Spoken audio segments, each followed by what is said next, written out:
Yes. All right, we're streaming. We're streaming.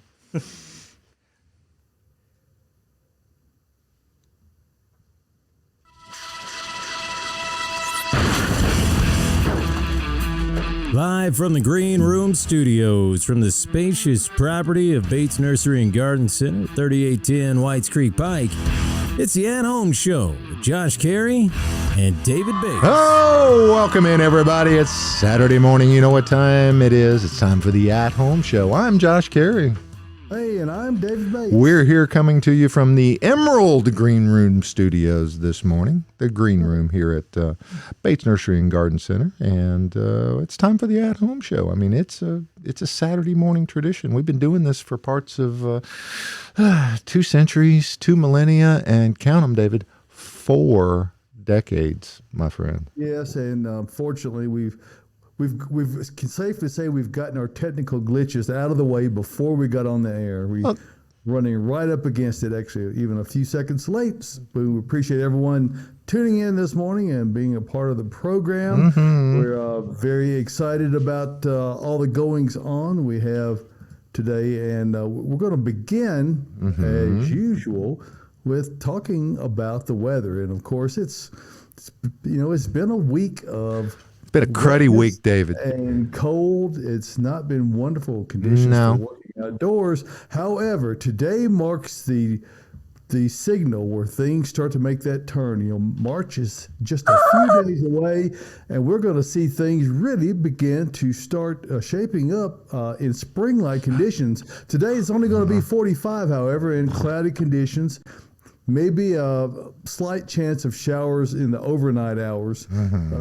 Not a significant amount compared to what we've had. I think we had here at Bates Nursery about 4.3 inches of rain this past week. So really wet. We've already had 25% of our annual rainfall for the year this month.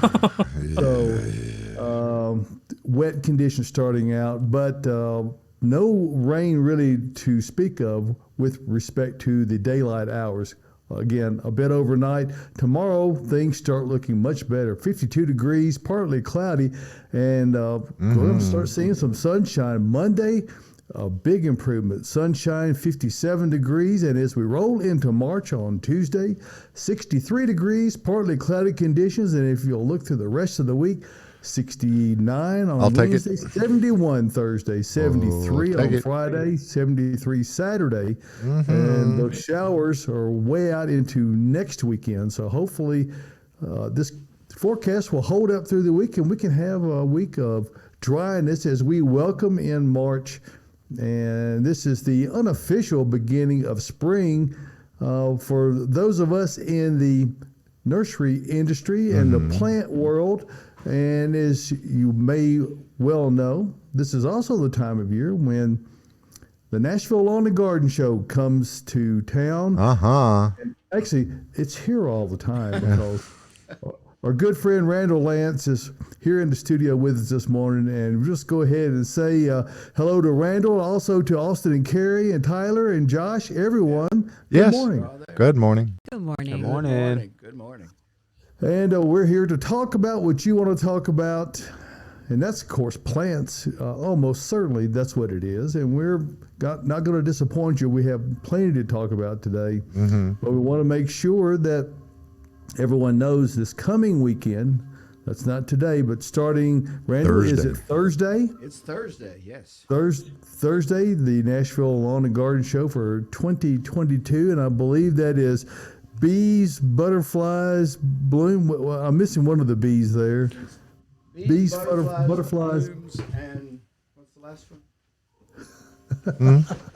Bells? Oh, birds. Bells. Birds. It's got to be bells. No, yeah. it's birds. Yes. Birds. Bees, butterflies, and blooms. There's too many bees there. So, and I had to get the glasses out.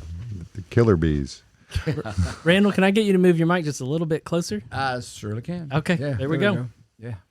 No, Excellent. So birds, bees, we covered it all. So we've got Flowers and trees. Flowers and trees and shrubs, and you and me and whoever else. But no, it's coming together. I was out yesterday getting some blueberries. It's funny how people are all thinking the same thing. Our people that are doing the gardens this year, we're going to see a lot of sort of vegetable kind of things, food production.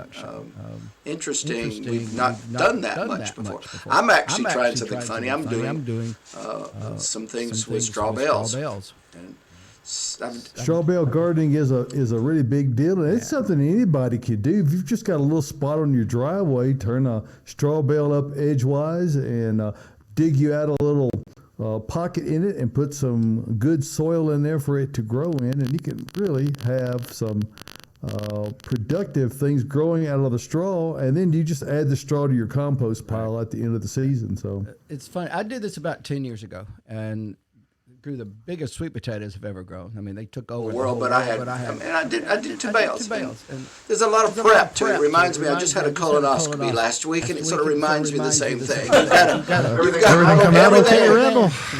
Good enough, let's say. The report said it was good enough.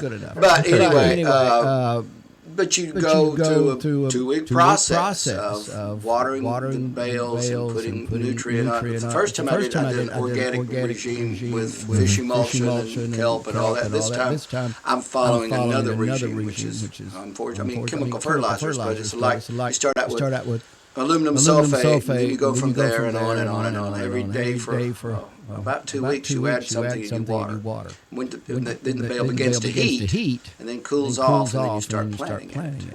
Wow. So, of course, the other way around that is to simply start maybe in December, put the bales out there, let them get, and they'll do it on their own. Have accelerants put in there. Right. But either method will work, and you can have some great production out of that. So, Randall, let's just go ahead and jump right into it. Mm-hmm. Talk about how many years has it been now that the Nashville Lawn and Garden Show / back Fair. in the day Nashville Lawn and Garden Fair been going on? How many? I don't know. I should know that, but I don't know. We started in about 73. And the first sounds right. The first one was the first time we went to the fairgrounds. We've missed 2 years. We missed one a few years ago, and then of course we dropped out last year because of COVID. Actually, last year's COVID. It's really interesting. 2019, we were the last thing at the fairgrounds before COVID shut everything down. At the old fairgrounds. Oh, actually, we're in the new fairgrounds facility. We had done a show in the new fairgrounds facility, and right after that is when everything kind of shut down. So we were in the new facility. So we've got our feet wet in the new facility. Now, if everybody wants to know, we're talking next Thursday, Friday, Saturday, Sunday. Parking's going to be a challenge, and the fairgrounds people say they've got it under control. So there'll be lots of signs, there'll be lots of shuttles. It's a mess out there, to tell you the truth. Well, they got a little building going on. A little building, and you read the thing. They're going to be ready in May. Right. But there's not going to be a place to park, but there'll be a building there. But it's going to be a challenge, but they assure us everything is good. And they did Christmas Village with almost the same setup, and they had a large crowd there. So we're very does this mean people are going to have to walk greater distance? There are lots of shuttles. Lots of shuttles, and they have no reason to believe that the shuttle system won't work. We had shuttles the last time. We're having more shuttles. But the show's looking good. We have 13 garden displays. Lots of exhibitor booths. I will tell everybody it's been a challenge because there's still some people very afraid of the COVID. There are some people that have stopped businesses. There are other people that have started businesses. And we're doing something a little different that I need to tell people about. We are going to go cashless. Well, let's lie and say that we will have cash available to pay at the door, but we're trying to do that against the COVID thing where you don't handle money. That seems to be a big thing amongst folks. So you'll have so many people, these folks sitting to my right over here, I'm sure have never paid for anything in their life. They've always used a credit card or a card. So it seems to be that's the way of the world. And you'll do a QR code. You can buy online. You can buy the QR codes will be available at the front door. And speaking of online, that website is NashvilleLawnandGardenShow.com. It's great. The site looks great this year too. By the way, well, I agree with you. And the person that did that, she did an upgrade, and she says, "Oh, I just don't like this. I think we need to just really redo it." And I said, "No, it's better than it's ever been." And so I'm very happy with it. I think she's done a good job. But lots of flowers. It's also been a challenge, David. You know this, to buy color material to get flowers in bloom. Actually, we're using it coming out of Canada, of all places. So many of our vendors locally have stopped production of blooming azaleas and tulips and all that sort of thing. So that's been timing is always a difficult mark. The one thing that does make it a little more easier is that because of the time of year and how things are already warming up, there'll be more things that are naturally in bloom. That's right.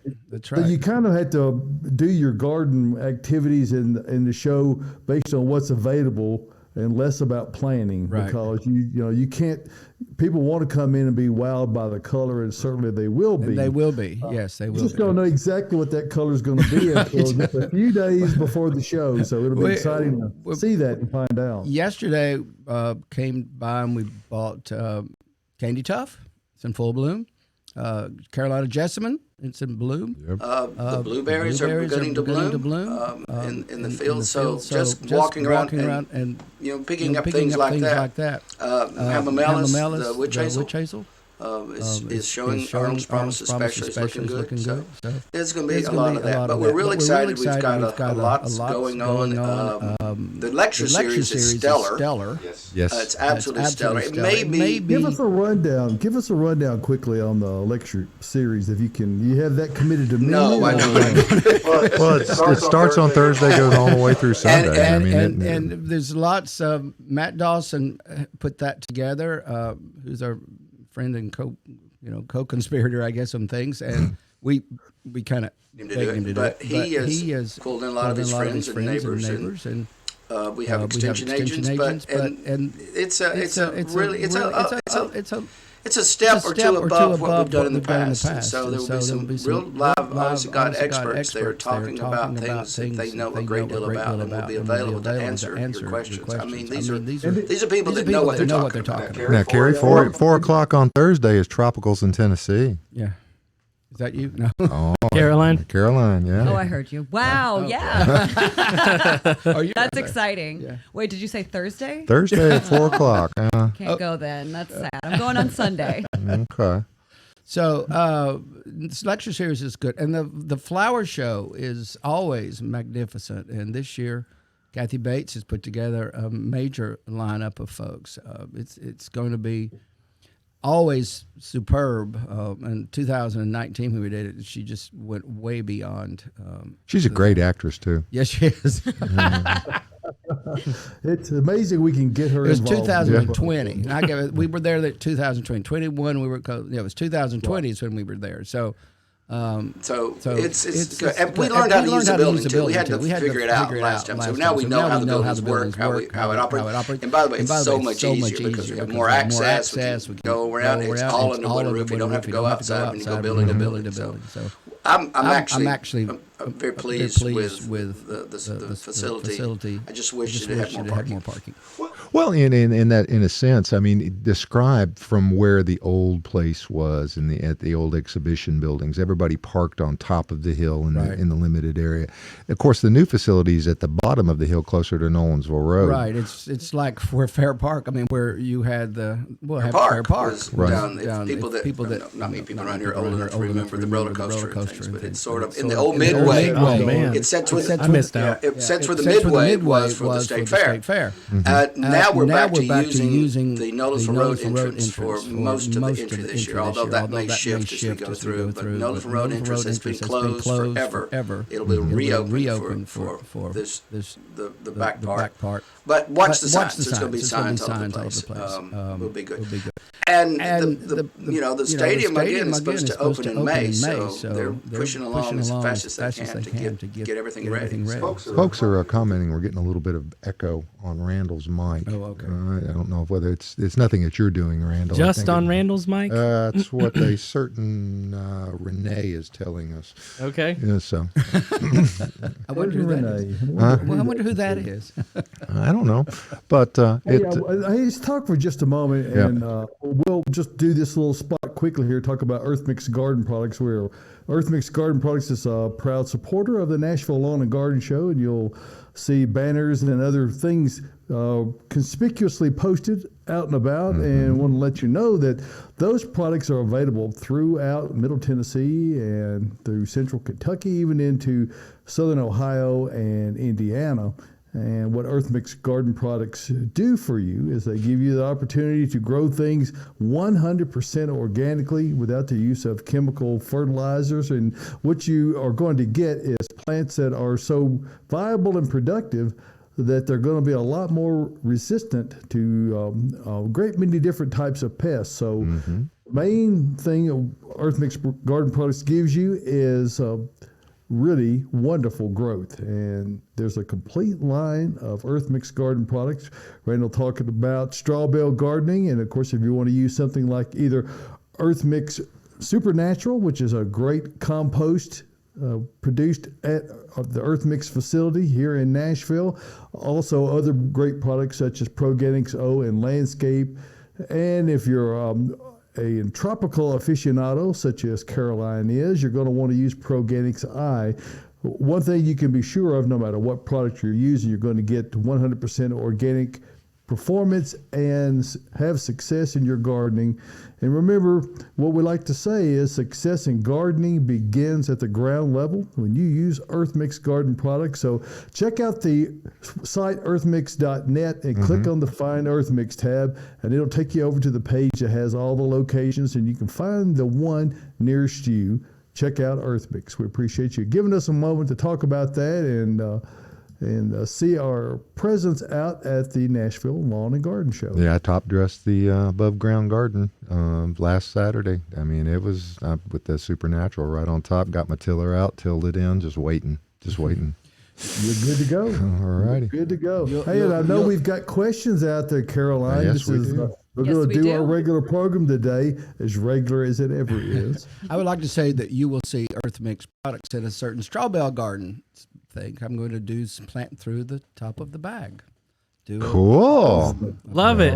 There's an idea. So, very good. Very good. So we got some yesterday, ready to go. So I actually have tomatoes up about 10 inches. You got tomatoes already? No, I got tomato plants. Oh. Okay.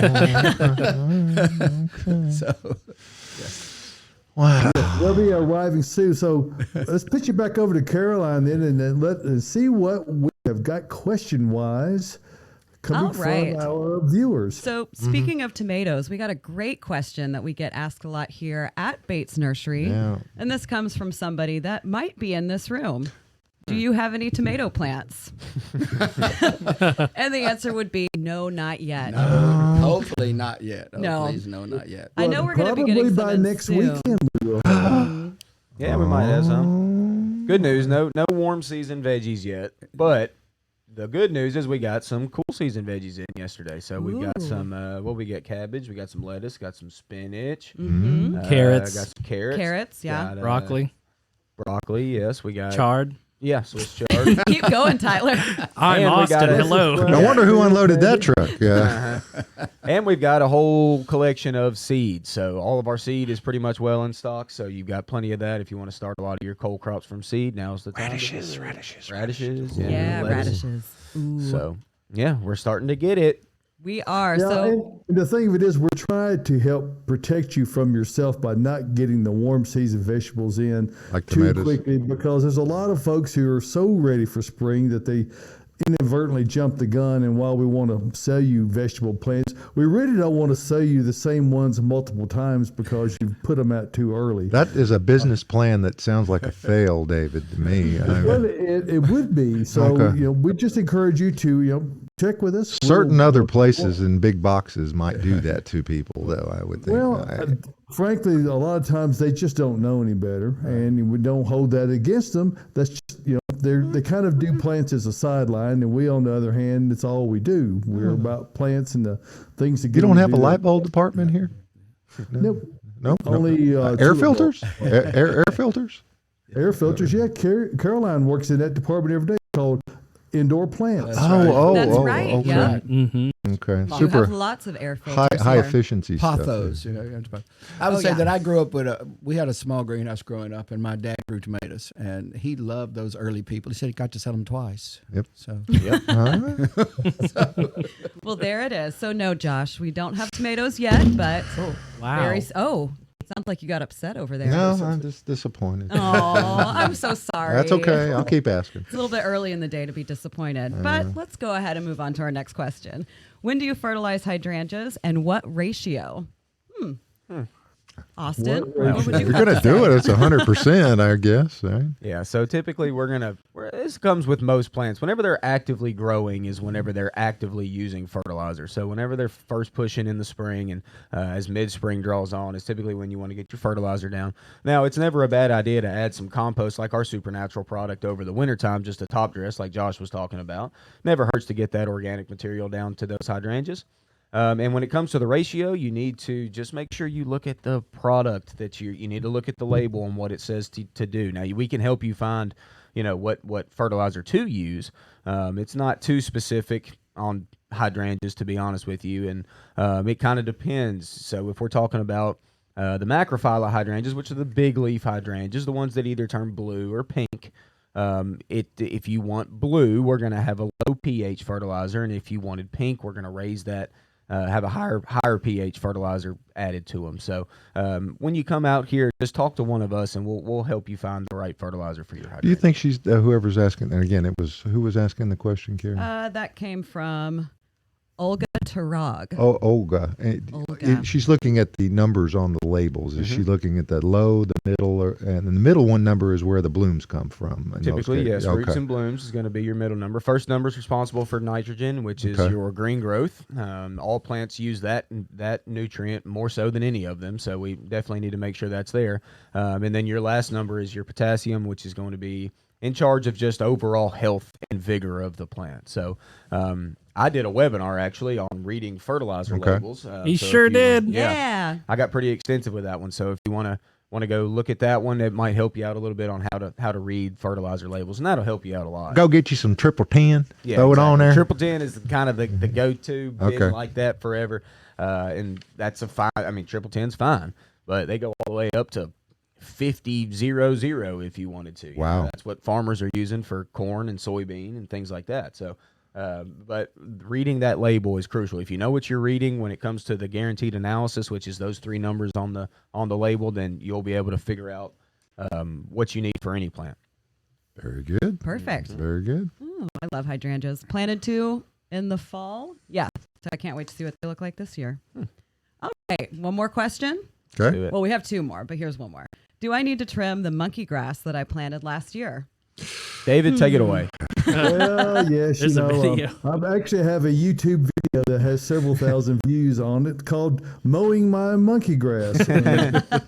If you've got a large bed of it, it's certainly the easiest way to do it. And this is the time you want to do that before any new shoots begin to come out on it. So if you'll get your lawnmower out, if you have a bagger, it really is nice because it'll pick up all those clippings, set your mower to its high setting so that you're mowing it like about 5 or 6 inches, and just mow over the top. And when the bag gets full, just keep dumping the clippings into the compost pile. And before you know it, you'll have it all mowed. I've got about a bed of about 500 or 600 at my house. Wow. And I can trim the entire thing in about 45 minutes, and there's just nothing to clean up. It picks it all up. And you never have monkeys. I mean, and no, you have the deterrent variety monkey grass. I do have, yes. The repellent, monkey repellent grass. So and it's 100% effective so far. 0 monkeys. Perfect.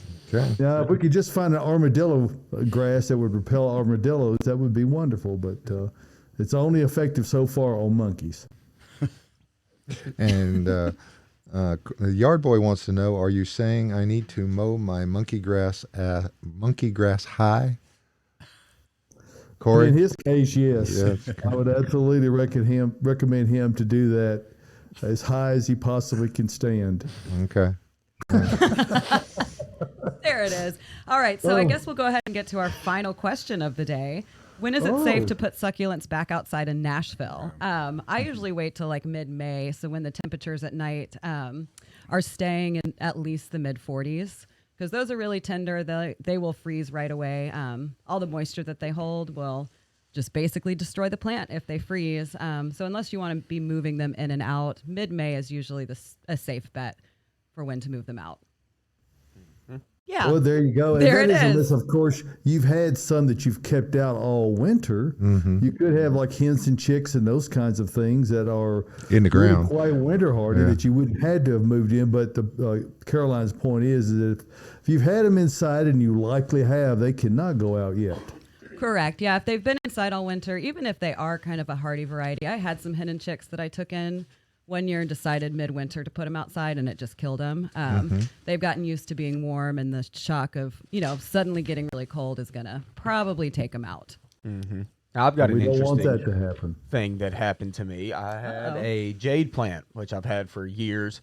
It was very woody. It was getting kind of large. I left it outside this winter, and I tucked it in kind of a little corner and forgot about it. But what I did though, before I did that, this was like midsummer or something. It was starting to get kind of gangly on me. So I decided to do was to trim it. So I shortened it. What I did after I shortened it was I took those cuttings and I stuck them in the same pot. My jade was kind of off center in its pot, so it was kind of leany. So I stuck 3 cuttings down in the pot with it. It rooted like they typically do. And then, like I said, I left it outside in the winter. And what happened was, which surprised me, is whenever I finally saw it, the mother plant totally froze out. I mean, like Caroline was just talking about with the succulents, they carry so much moisture, they pretty much just turn to mush with the cold weather. Yuck. The mother plant did that. All 3 of the cuttings were not damaged at all. So, brought it inside the house. It's inside right now. The cuttings are fine. They're alive and they're up. Mother plant dead. No. But you saved that's them. interesting to me. That is very I mean, interesting. why?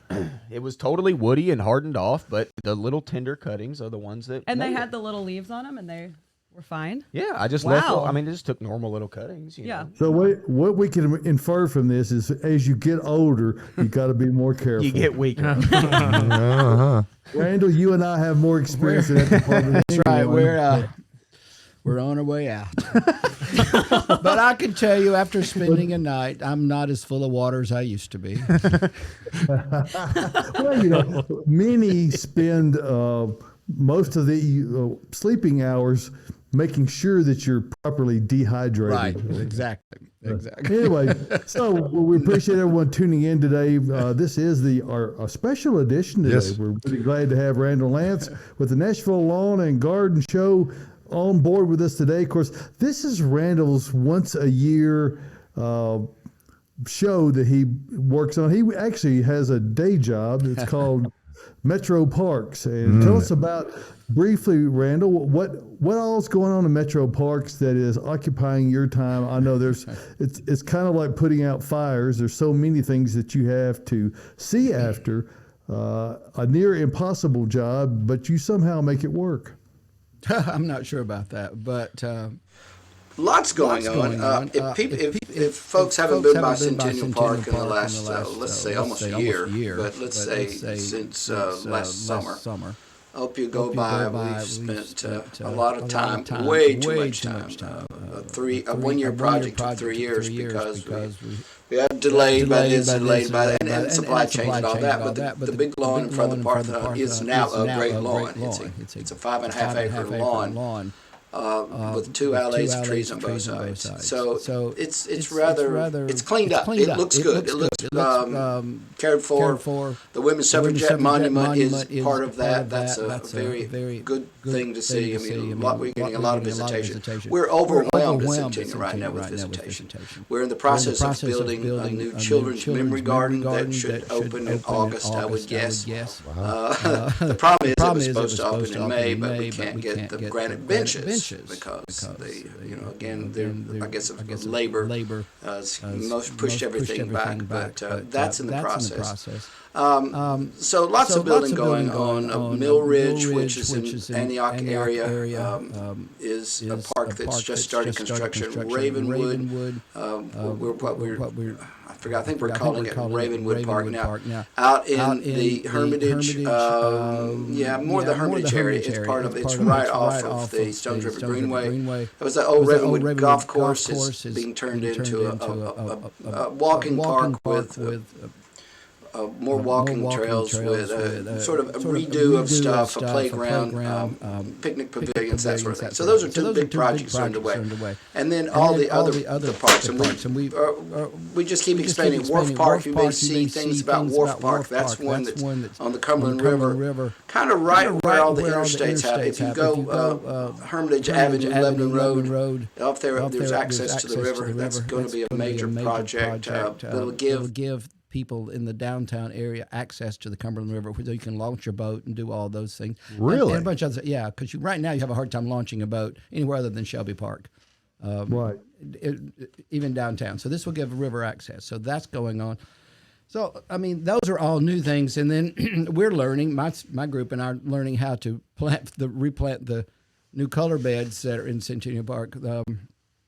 Turns out when you build something new, it's not always perfect, shall we say. And oh, really? Try planting using wet, soggy soil and see what happens. No. Try planting annuals in beds that don't drain. No offense to our friends and contractors. We won't talk about them across the road. But anyway, we have some issues. We have some issues. But anyway, nobody knows that. But nobody's watching. Really. Nobody's watching. No. Lots going on. Lots of trees being planted. That's the big push and thing. And then the big thing all over the place is the emerald ash borer thing that probably will really get going this summer. We expect to see some major dieback.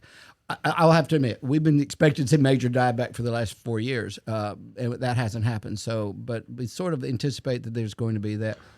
You'll see signs around. We're going to start tree removal. We're going to have to start. We've got inventories of all the walkways, the parking lots, everything, to tell us where the most ash trees are. It's going to be very costly. It's going to be pretty rough because there's going to be a lot of trees going away. Well, that's a difficult situation. Randall, it was really, it's kind of unusual that you were mentioning all the visitors that you were talking about with Centennial Park. Caroline actually had contacted me this week because someone had reached out to her on Instagram that was my best friend in high school. We haven't seen each other in about 30 years. He's considering moving over to Nashville, and he was staying out in the West End corridor there. Mm-hmm. And remarked about how phenomenal this park was over there by the rock block. And I'm going, oh, you the one with the old building in it? And he said, yeah, man, that looks like it's just really cool place. And he said he spent hours there and had a great time. Well, glad to hear that. It's really come a long way.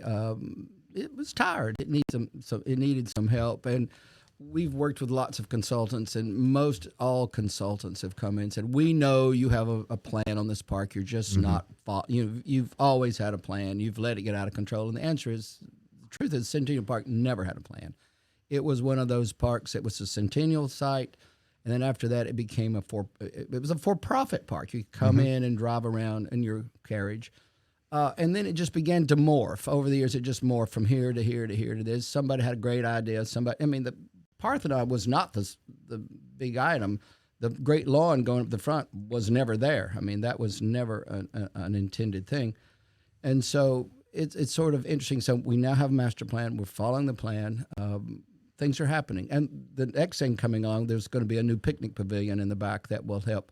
The Centennial Park Conservancy and actually HCA has really worked very diligently getting a new pavilion. So there'll be a nice place to go and have events. And has there ever been thought of an amphitheater type thing out there? Yeah, it's on the master plan. Okay.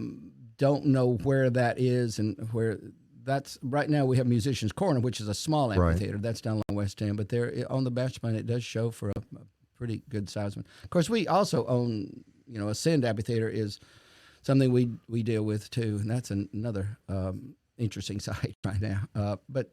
And downtown, there's all this stuff. At Riverfront Park, there's a new proposal because of the 2nd Avenue issues being planted, redoing Riverfront Park. So, and I'm not in that part, the planning part, all that much, sort of on the edge, but I'm the one that goes in after it's all over and tries to fix it. So, but there's a ton of stuff going on. But My favorite story on Centennial Park was years ago. I was standing in front of the Parthenon when you used to be able to drive up to the front door. Mm-hmm. And this car stopped. This older gentleman gets out and he comes over to me. I has my, I'm wearing logo stuff. So he says, he kind of taps me on the shoulder and he said, "What is that?" And I go, "What? Excuse me, what do you mean?" He goes, "What is that?" And he points to the building. And I'm going, "You mean the Parthenon?" He says, "What have you done?" And so he said, "I'm from Athens. What have you done?" So, when somebody from Greece is there and they look at, "What have you done?" Yeah, I was on a tour in Athens of the Parthenon and He's Acropolis. just jealous. Yeah, he's just jealous, right? So he'd never seen the whole thing, put together. So he didn't. He did. They did. The tour guide didn't take kindly to it, and they said ours in Nashville is in a whole lot better shape than this one. He really didn't. I thought we should blow ours up and it would look more real. But historically accurate. Yeah. Right. Hey, now I've got a question, Randall.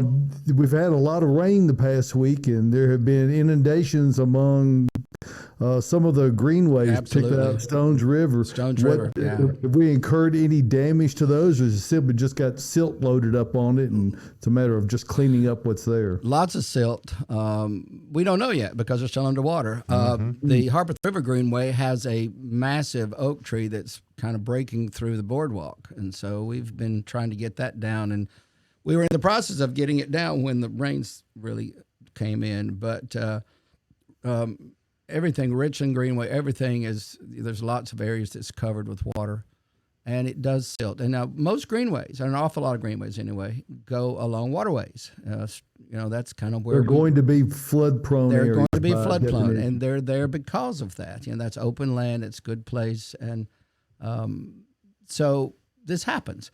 What we have had to do, it's a little unusual how much rain we've had in the last few years. So we are finally getting more equipment, the mini skid steers and those things that can go down those greenways a little easier and get the silt out. So we're sort of learning to adapt to that because it's becoming normal. We have Orchard Bend has major soccer fields. It's like, I think, 6 soccer fields there. And they were designed for 1 or 2 to go under maybe every other year. Well, all of them are going under now pretty often. So couple or 3 times a year. Yeah, normally, so right? we're having to adapt to that. That was not what was expected. The irrigation controller it's on the high point of the thing, and it was way up, and it's gone underwater twice now. So things have changed, but Greenway system is still going together. That's still a whole lot. There's going to be I think there's a new connection that'll actually take the 440 Greenway and connect it to Centennial Park. So you'll finally be able to actually get to Centennial Park. That will be Wonderful. a really awesome connection. Yeah. And one of the great things about Greenways, and of course, my dear bride Renee worked with the Greenways for a number of years, so I got to be very familiar with it as a result of that. And the whole master plan, just like you talked about the master plan on Centennial Park, there are always plans rolled out there into the future, and it's really enjoyable seeing these things come to fruition. Right.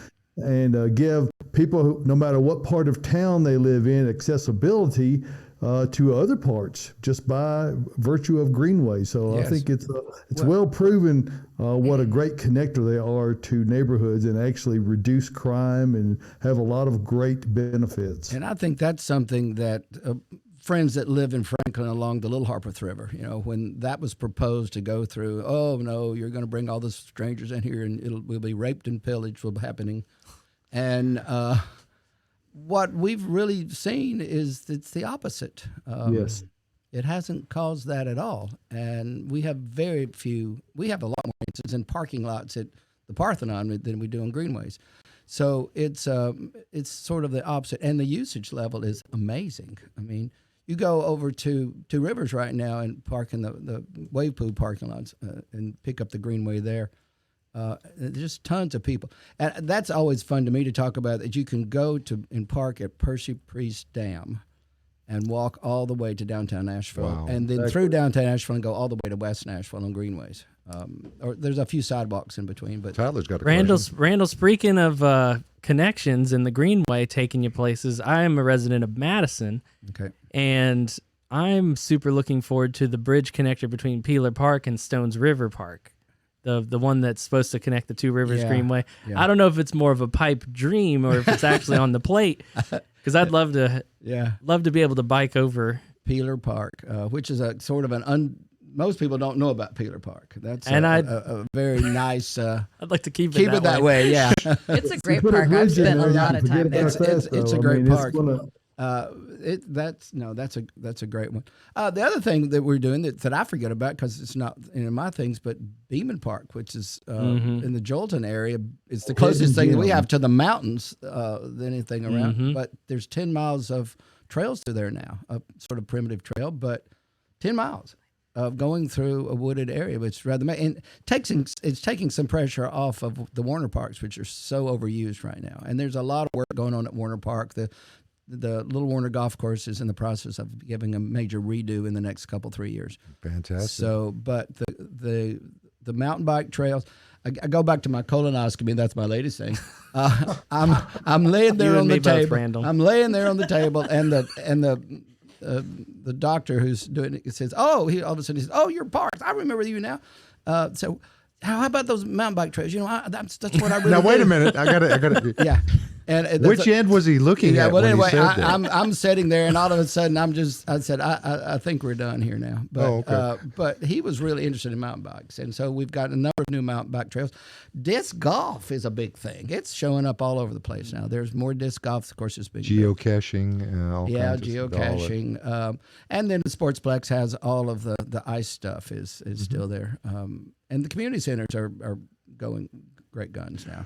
All righty. Well, sounds good. Now, David, did you want to talk a little bit about where we're sitting today, and then we need to get our studio too, because I think it's worth mentioning kind of while we're all here, and that's of course we're here at Bates Nursery and Garden Center, where we are celebrating our 90th year, what I like to call our Emerald Anniversary, and that means that we're really working to bring you the very best of shopping experiences and plant selection and expertise. That's really what we do here at Bates Nursery. And we've got a complete redo of our shade structure underway. So if you happen to come out today, you're going to see a lot of posts sticking out of the pavement where we have taken down the old one and putting up a new one. Our greenhouse areas have been completely redone in the last year, both in the tropical area where Caroline is, and also all of the perennial and annual areas now under a gabled roof. So it really has greatly improved the light conditions and the shoppability of those areas. So no matter what you're looking for, be it garden plants for vegetables or perennials, or a little bit later on, and it's not going to be very much later on, the most complete selection of annuals for your garden. We have it all at Bates Nursery and Garden Center. Trees, shrubs, ground covers, ornamental grasses, fruiting plants, natives, pollinators. We've got experts in every discipline, and we invite you to come out and pick our brains. That's why we're here. We're here to help you get the right plant in the right place the first time. That's the way we do it at Bates Nursery and Garden Center. We're also a proud seller of Earth Mix garden products, and if you want to have the best success in your landscape and planting, use Earth Mix, and your success is virtually guaranteed. So it gives your plants all the best things without you having to do a whole lot of extra work. So dig a hole, mix it in with your soil. Use Earth Mix Landscape for a great many landscape items that you're planting, trees and shrubs and that kind of thing, and you're going to get excellent results. So check that out here at Bates Nursery and Garden Center, and remind you we're open Monday through Friday from 9 until 4. We're open this Saturday from 10 until 2. Now next week we start to stretch our hours out as we begin to make this turn towards springtime. Our hours start to lengthen out, so we'll have more days and more hours for you to come out and shop and get all those springtime needs taken care of at Bates Nursery and Garden Center. Again, celebrating our 90th years. My grandmother started our business in 1932 over on 26th in Charlotte, just kind of across Charlotte Pike from where Centennial Park is that Randall's been talking about. So come check us out. We're here to help you. We're conveniently located 1 mile north of Briley Parkway at exit 19 on Whites Creek Pike. That's just minutes from Rivergate, Opry Mills, Nashville West, downtown Nashville, and I promise you it is worth the drive.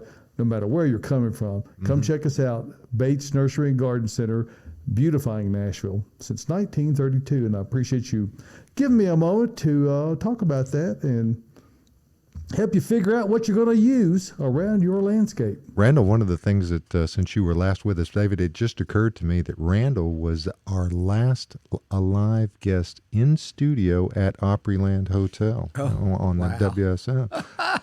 Because immediately, right before, because we always come in a couple of weeks before the Nashville Lawn and Garden Show. Right. And we started. It all started right there, David. Because 2 weeks later we're out here.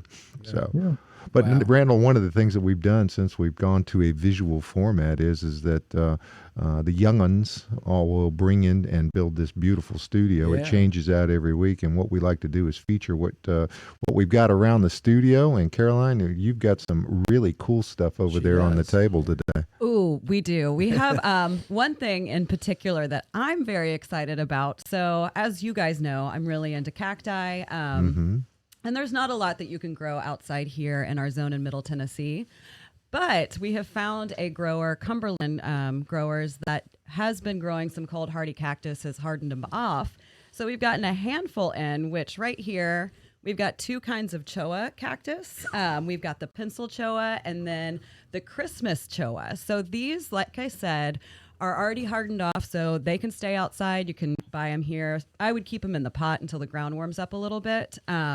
But they're going to live outside, and they'll keep growing. Plant those right under a window, and you've got a security system. Yeah, nobody's going to try to break into that window. That's for sure, Josh. But they're going to grow pretty big. There are some that get into kind of a tree form. There's tree choa. We didn't get any of those in this time, but I believe he has some. And we're also looking forward to getting some cold hardy agave in as well, which we kind of talked about last week.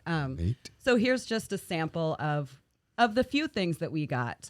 And then in front of us, we're getting ready for St. Patrick's Day. Valentine's Day is over, sadly. We're moving on to the next holiday. So we have a lot of oxalis in. We've got the purple and, the green that you see most of the time. Glory be. Look at this lovely gal right here in front of us. She's blooming. She's got these little pink blooms. So perfect little gift for somebody for the holiday, or just to add to your indoor houseplant collection. Or add it to your salad.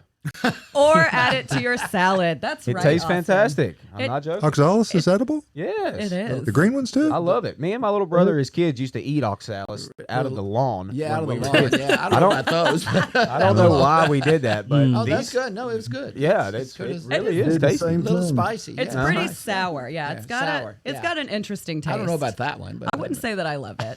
But I thought it was good. It's Austin, good. Yeah. Sir. Why don't you talk about what we've got here in front of us? We've got a lot of conifers on display this morning, and those are things that are really getting ready to take a little change here. They've got their winter color on right now, but soon that's going to go away, and they're going to go into active growth. Yes, and this week specifically, we have been moving plants out of our big greenhouse, and we're moving them back onto the lot. So we finally kind of look like a nursery again. Yep.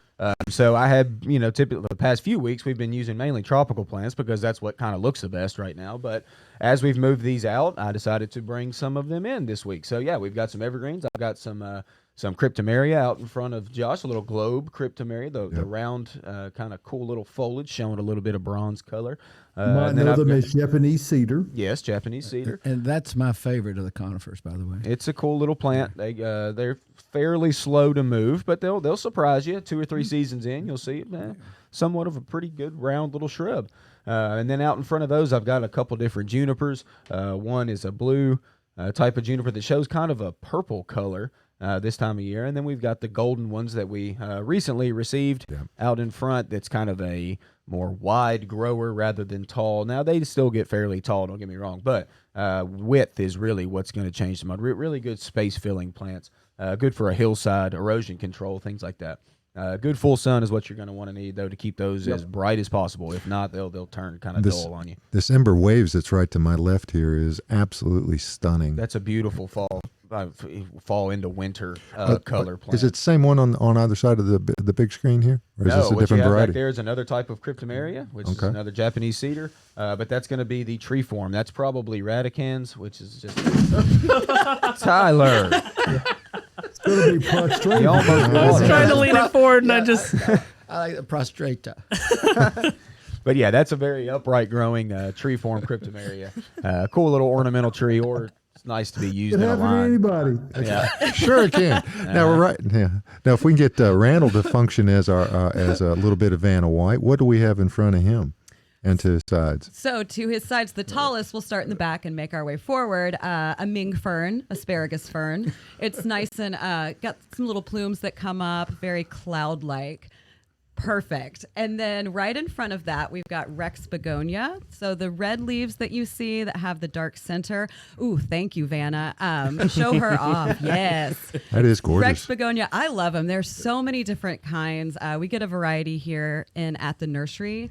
I have a collection at home. And then African violets, which interestingly enough, they have been really hard to come by in like the last year or so, but we did just get a shipment in. So that's got a nice purple bloom. They're all flowering. There's also some pink blooms as well.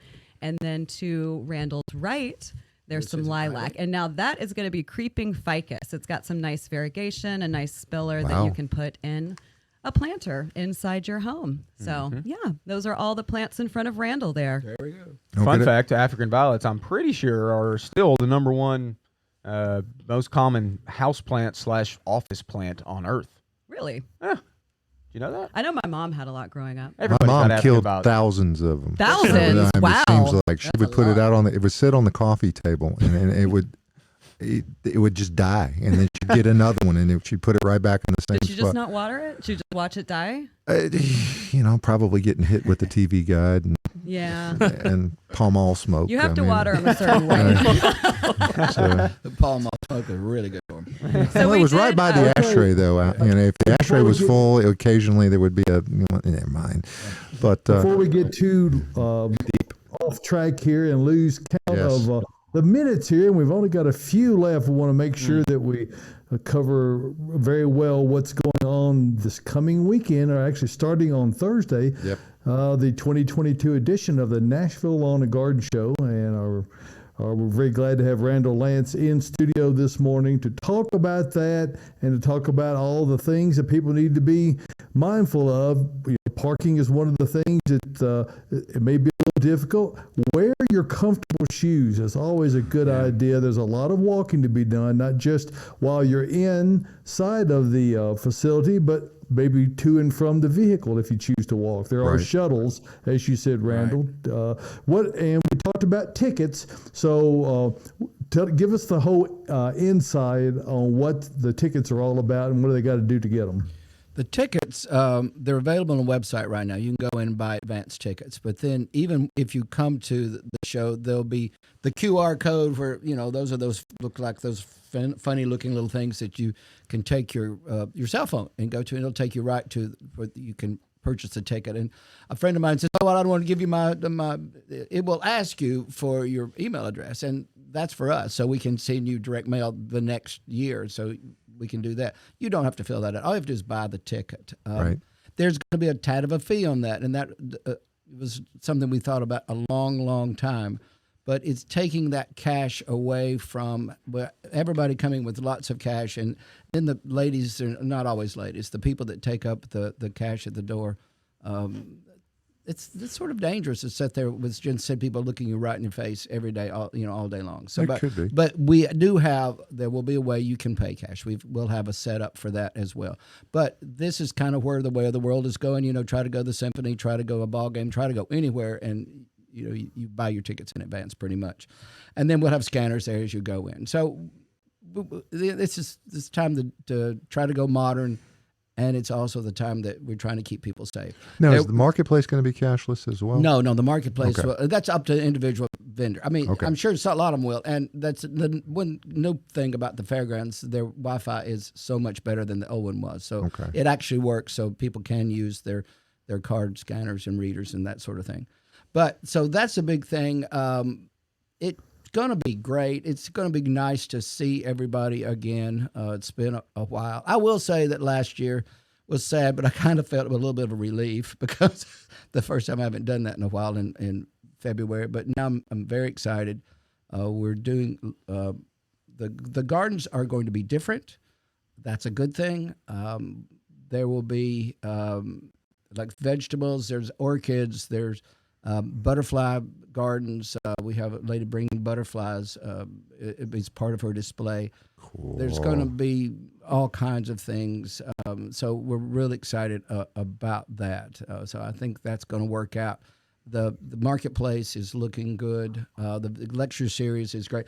I mean, I went through this. There's so much on the lecture series. Please go to the website and read all about it. It's stellar. The flower show is looking there's some of the best designers in the area and with some of the best flowers in the area. And these are not things you put on your coffee table. These are showstopper things. Artwork. These are all artwork things. It's nice that all three buildings are connected. You don't have to go outdoors anymore. You can walk through the whole place, but it's all climate controlled inside. We'll have food. Food's going to be back. Even there will be more places to sit, more places to have lunch if you want to come lunch or dinner. I believe this year, and I probably shouldn't talk about this, but I think we're going to have the food service people are going to offer a full bar this time. So if you really want to come and have a little something as you walk around, that'll be there too. So that'll get people buying plants. Caroline's looking at me. We thought we hope to have the wine event like we had in the past. Again, that's with no H, right? Right. The wine event. That's right. The wine event. They're still sort of recovering from the pandemic, and we hope that they will be back to join with us in 2023. So. It's Thursday through Sunday. Mm-hmm. The website is the best place to go. If you get the ticket online, you just walk in the door. There's no standing at the door and trying to queue up. I'm looking at the site right now, Nashville Lawn and Garden Show.com. It's beautiful, and it's very interactive this year. You scroll down the page, you can click on the gardens, you can click on the lecture series, the vendor list, and the community outreach. You see the sponsors there. I see this place called it's really, really neat. And there's a buy tickets now tab right there, so you can take care of it before you. Yeah, we got it pulled up. So. Mm-hmm. So again, it is the Stars and Earth. Our friends over on the other table is helping us out with things. Is one of our sponsors. So we very much appreciate that, and say we're going to be taking some of those straw bales. We'll be having some of that. So you're going to put the straw bale down on the ground, and then there you're going to put product on top. Okay. Yeah. Oh, Earth Mix. You can go ahead and say it. The Earth Mix is going to be on top. My sister lived in Lynchburg for a long time, and they never would refer to Jack Daniels. And if they used something in their cake or the pie, it was the product. The product. So we're going to have some of the product. Like Granny's old recipe. That's right. So, but we're very happy. It's been a lot of work trying to restart something, but it's I'm looking forward to it, and hopefully everyone will come out and join us, and we'll start spring. Well, fortunately, it's in a facility that is very accessible, easy to move around. If you're a person who has some perhaps physical disabilities, or maybe you're in a wheelchair, absolutely, it's a great facility for getting around. You can get around smoothly and easily, and it makes life for everyone a lot more enjoyable. Yes. It really signals the beginning of spring. That's how we know that spring has officially started, when the Nashville Lawn and Garden Show shows up, and it's going to beginning on Thursday, March 3rd, and it goes through Sunday, March 6th at the Expo Center at the Fairgrounds, Nashville. Right. Well, Nashville Fairgrounds at the fair. It's the fair, right? It's the Expo Center. Well, it's the Fairgrounds Nashville now. And we're Expo 1, 2, and 3. How about that? So. Well, you can see the new make for easier setup now as far as accessibility for I mean, it's got to be a lot better than it was we back have in the day. doors. We would like to have had doors in different places, but we have lots of doors. It's much easier to set up, and it's much easier to clean the. We have to think of. We got to clean it up after it's over, and it's much easier to do all that. Because, just open all the doors and get the blowers. Get the blower to blow stuff out. And off you go. We have good light. We have good heat and air. Good sound system. So we're very happy with the facility now. All righty. Well, folks, you can hear the music coming up behind me. And we want to thank Randall for being here and coming out, being alive here at the Green Room Studios at Bates Nursery and Garden Center. Folks, we appreciate you joining us every Saturday morning, and we encourage you to go out to the Nashville Lawn and Garden Show at the fairgrounds next Thursday through Sunday. Now, Saturday morning, you got to watch the show, and then you can go to the fair. But we'll be here for you, and maybe we'll get a call in from Randall from the show out there on Saturday morning. Absolutely. And hey, once again, for everybody here, the entire cast of the At Home Show, we do appreciate you joining us. Share the word. Go out to YouTube, like us. If you see us on Facebook, share it. Let the whole world know about the At Home Show. Subscribe even. Subscribe. Hey, you can do that. You can do that. Okay. And like us because we love you. We'll see you next Saturday morning right here from the Green Room Studios at Bates Nursery and Garden Center.